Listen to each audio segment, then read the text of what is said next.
नमो देव्यै महादेव्यै शिवायै सततं नमः। नमः प्रकृत्यै भद्रायै नियताः प्रणता स्मता। रुद्रायै नमो नित्यायै गौर्यै धात्र्यै नमो नमः। ज्योत्स्नायै चेन्दुरूपिण्यै सुखायै सततं नमः। कल्याण्यै प्रणतावृद्ध्यै सिद्ध्यै कुर्मो नमो नमः। नैऋत्यै भूभृतां लक्ष्म्यै शर्वाण्यै ते नमो नमः। दुर्गायै दुर्गपारायै सारायै सर्वकारिण्यै ख्यात्यै तथैव कृष्णायै धूम्रायै सततं नमः। नारायण नारायण। मुनिवर, आता ह्या आख्यानातून तुम्ही सर्वांना सतीची कथा सांगावी। होय देवा। पूर्णा परा प्रकृती अर्थात आदिशक्ती। शिव आणि शक्ती यांचे नाते साऱ्या सृष्टीला ज्ञात आहे। शक्तीमुळे सृजन आणि विध्वंस देखील होतो।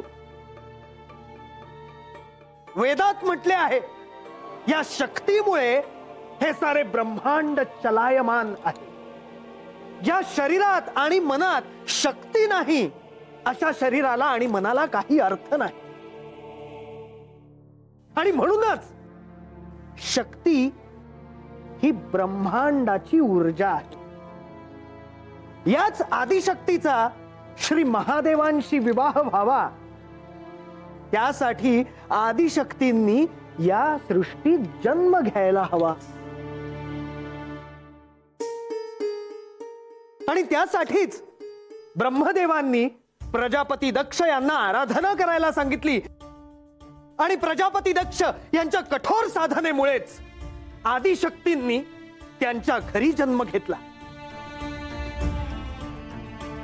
आदिशक्तींनी या सृष्टीत जन्म घेतला खरा, आणि त्यामुळेच सर्व सृष्टीत चैतन्याचे वातावरण होते।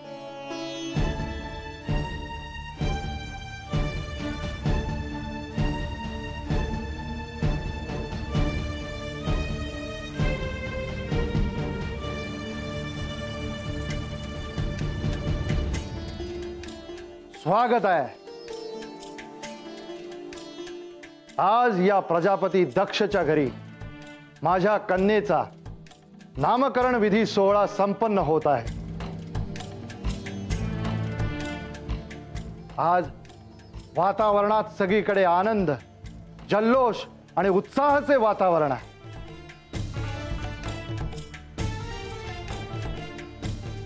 या प्रसंगी समस्त देवगण उपस्थित राहिल्याबद्दल मला विशेष आनंद आहे। आपले स्वागत असो।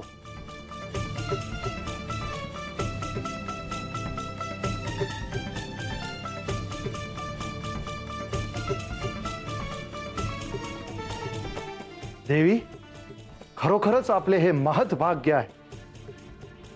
प्रत्यक्ष भगवती देवी आपल्या घरात कन्येच्या रूपात जन्माला आलेली आहे। अगदी सत्य बोललात। न जाणो कधीपासून माझी इच्छा होती। तुमच्या तपश्चर्येमुळे देवी तुमच्यावर प्रसन्न झाल्या आणि आपल्या घरी या कन्येचा जन्म झाला। आणि आज या नामकरण सोहळ्यासाठी सगळे आनंदाने इथे जमा झाले आहेत।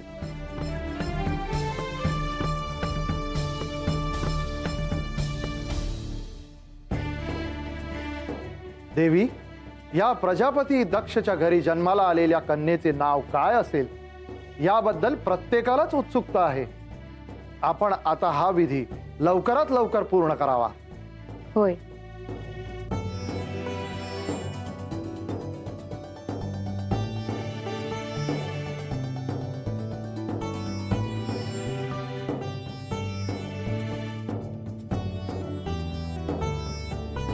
देवी, आम्हाला अद्याप काहीही ऐकू आलेले नाही।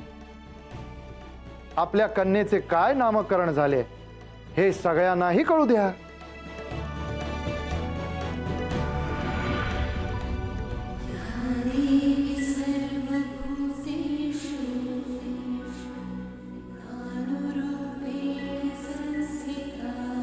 सती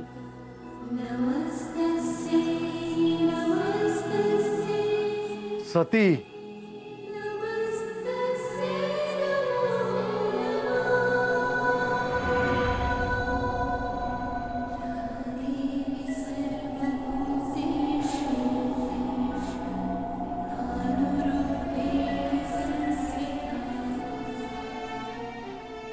बाळ लेण्या निगतीला तसंच भूया चला, बाळ लेण्या निगतीला तसंच भूया चला, माझी राणी जन्मली बारशाचा सोहळा, बाळ लेण्या निगतीला तसंच भूया चला, माझी राणी किती गुणी जणू सद्गुणाची खाण, मोया गालावरी तिच्या लावा दृष्टीचा तिळा, माझी राणी किती गुणी जणू सद्गुणाची खाण, मोया गालावरी तिच्या लावा दृष्टीचा तिळा, चंद्रापरी वाढ सूर्यापरी कीर्तीला भो, गोड गोरीच्या बाईला सर्वांना लागलेला, माझी राणी जन्मली बारशाचा सोहळा, बाळ लेण्या निगतीला तासच भूया चला,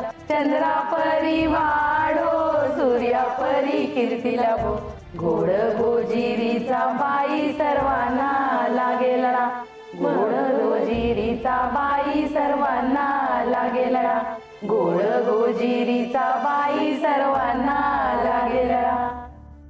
नारायण नारायण. आदिशक्तींनी या सृष्टीत जन्म घेतला आणि आता भविष्यात श्री महादेवांशी त्यांचा विवाह होणार हे विधिलिखित होते. मुनिवर, हे इतकं सरळ देखील नव्हतं. श्री सतीदेवींच्या जन्मोत्सवात त्यावेळी सर्वजण आनंदी जरी असले तरी प्रजापती दक्ष यांना हे होऊ नये असंच वाटत होतं.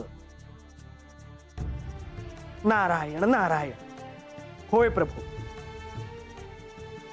बंधू, तुम्ही असे का म्हणालात की प्रजापती दक्ष यांच्या मनात कुठेतरी हे होऊ नये असं होतं? यालाही एक कारण आहे देवी. प्रजापती दक्ष त्रिदेवांपैकी एक श्री ब्रह्मदेव यांचे पुत्र, सृष्टीच्या निर्मितीचे एक सहाय्यक, आणि या सृष्टीच्या चालकत्वाचे दायित्व ज्यांच्यावर आहे असे श्री विष्णू ज्यांचे आराध्य आहेत असे प्रजापती.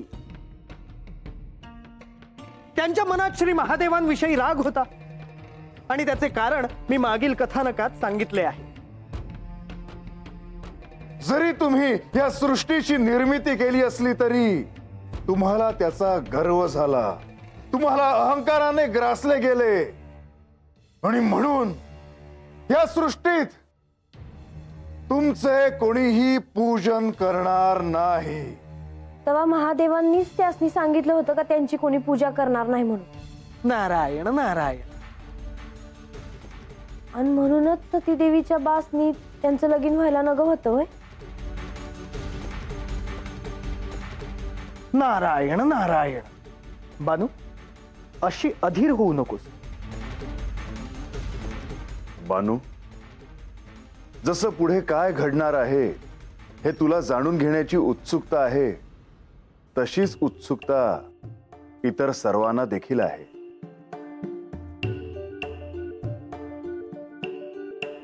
नीट लक्ष देऊ नये म्हणजे सारं काही तुझ्या ध्यानात येईल. नारायण नारायण. नारायण नारायण.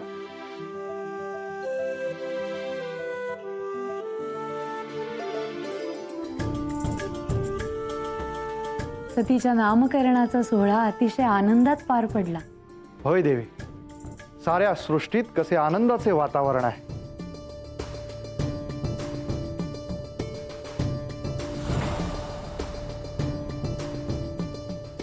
ब्रह्मदेव, आपण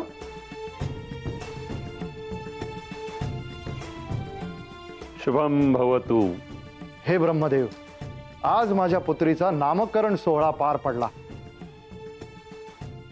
साऱ्या सृष्टीमध्ये कसे चैतन्याचे वातावरण आहे हे आपण पाहिलेच असेल. होय, आम्ही तिचे सती असे नामकरण केले आहे. जी साक्षात आदिशक्तीचा अवतार आहे, तिचे नामकरण आपण कसे करणार? सती, उमा, शिवा, नाव कोणतेही असू दे, आदिशक्ती साक्षात भगवती आहे. याचे विस्मरण तर तुला झाले नाही ना? याचे विस्मरण होणे संभवच नाही तात. मला अजूनही तो क्षण आठवतो. माझ्या कठोर तपश्चर्येनंतर प्रसन्न होऊन भगवती देवींनी माझ्या घरी कन्येच्या रूपात येण्याचा वर दिला होता. केवळ इतकेच नाही, तर प्रत्येक सर्गात, अर्थात प्रत्येक कल्पात मीच तुझी कन्या होऊन येईन असाही वर तिने तुला दिला होता. हो, ते स्मरणात आहे माझ्या. आणि तुझ्या हेही स्मरणात असेल की त्यांचा आणि श्री महादेवांचा विवाह व्हावा ह्यासाठी हे सगळे घडले आहे.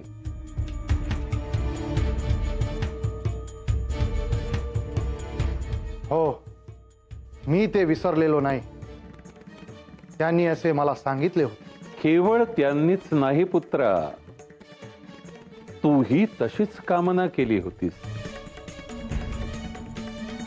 सृष्टीच्या भल्यासाठी असे होणे क्रमप्राप्त आहे अशीच तुझीही भावना होती. आपण माझे पिता आहात, त्यावेळी मी देवी भगवतीची आराधना तशी केलीही असेल. पण मी हे कसे विसरू शकतो की काय दक्षा, मला दिलेल्या शापाबद्दल तुला श्री महादेवांचा राग करणं शोभून दिसत नाही. अहो, आजचा दिवस अत्यंत शुभ आहे. निदान या दिवशी तरी तुम्ही तुमच्या मनातील विचारांना पूर्णपणे विसरून जावं. श्री महादेव हेच सतीचे पती आहेत.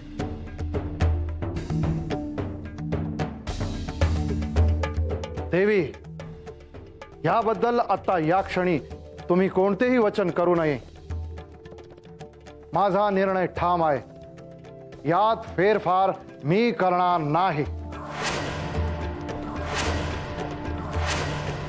दक्षा, मलाही वाटतं की तू हे सारं विसरून जावंस. ते शक्य नाही तात. आपला अवमान मी कदापि विसरू शकत नाही.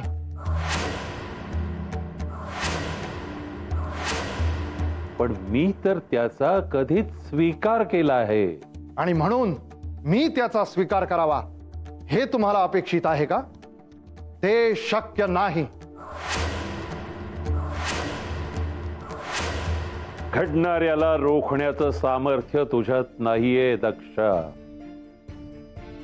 जे आज न उद्या घडणार आहे ते घडल्याशिवाय राहणार नाही. मग मी तसं घडू देणार नाही. मी दक्ष आहे, प्रजापती दक्ष. सृष्टीच्या प्रत्येक गोष्टीवर माझे नियंत्रण आहे. मी जर ठरविले तर मी काहीही करू शकतो. आपल्या अहंकारामुळे तुला कशाला सामोरं जावं लागणार आहे हे आज तुला कळणार नाही दक्ष. केवळ तुझा पिता म्हणून मी तुला समजवायला आलो होतो. तू सत्याचा जितक्या लवकर स्वीकार करशील ते तुझ्याच भल्यासाठी असेल हे लक्षात ठेव. मग तुम्ही देखील बघाल तात हा प्रजापती दक्ष काय करतो ते. येणारा काळच ठरवेल की मी योग्य होतो. माझ्या पुत्राला नको त्या संकटाला सामोरं जायला नको हीच माझी भावना होती. पण असो दक्षा, तुला खरोखरच सगळ्याचाच विसर पडलाय हे मला आता कळून चुकलंय. आठव दक्षा, तुला भगवती देवी प्रसन्न झाल्या होत्या त्यावेळी तुला त्यांनी काय सांगितलं होतं? ते माझ्या स्मरणात आहे तात. नाही, तुला ज्याचं विस्मरण झालंय ते आज मी तुला पुन्हा सांगतो. तुला भगवतींनी हे सुद्धा सांगितलं होतं की ज्यावेळी तुझ्याकडून त्यांचा अवमान होईल त्यावेळी त्या स्वशरीराचा त्यागही करतील.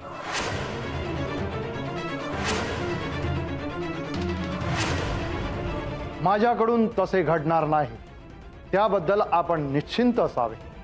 मी केवळ सावध करण्यासाठी आलो होतो, तुला स्मरण करून देण्यासाठी आलो होतो. जे घडणार आहे ते मला आणि सर्व सृष्टीला ठाऊक आहे. केवळ तूच त्याचा स्वीकार करण्याचे टाळतो आहेस. येतो मी.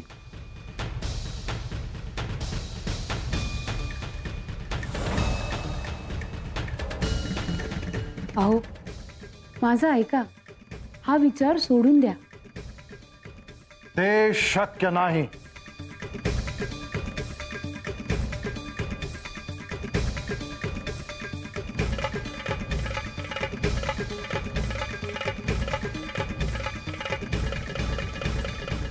कोणीही कितीही समजावण्याचा प्रयत्न केला तरी ते काही ऐकून घेण्यास तयार नव्हते. मुनिवर, सगळ्यांनी त्यांना समजवण्याचा प्रयत्न केला तरी त्यांनी हे मान्य का नाही केले? म्हाळसा, ते असं घडणं हे स्वाभाविक होतं.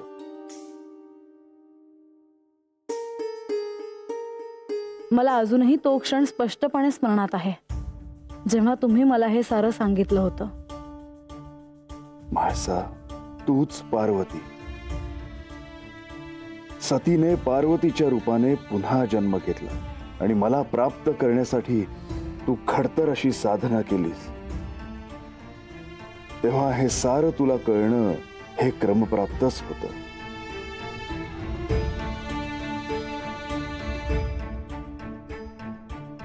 ए आय, म्हणजे म्हाळसा देवीसनी काय बी ठावं नाही वाटतं. अरे ते तर दिसतच आहे की त्यासनी ठाव असतं तर अदुगर त्यांनी त्यासनी सांगितलं नसतं का? म्हणजे म्हाळसा देवी या गोष्टीतनं काय बाई हुडकत असत्या. होय तर मी काय म्हणतो, भानूला सांग ध्यान देऊन ऐक म्हणून. आता तू गप्प बस, तू ध्यान देऊन ऐक. नारायण नारायण.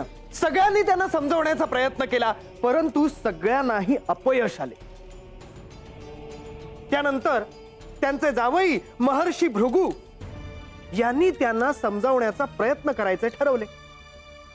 जावई म्हणजे? कन्येचा वर, मुलीचा नवरा. आणि या कथेच्या अनुषंगाने सर्वांना हे देखील कळेल की प्रजापती दक्ष यांना 84 कन्या होत्या. नारायण नारायण. प्रजापती दक्ष यांच्या 2 पत्नी होत्या, देवी वीरणी आणि देवी प्रसूती. त्यांच्यापासून अनुक्रमे 24 आणि 60 कन्यांचा जन्म झाला. त्यापैकी देवी प्रसूती यांची कन्या ख्याती हिचा विवाह महर्षी भृगू यांच्याशी झाला होता.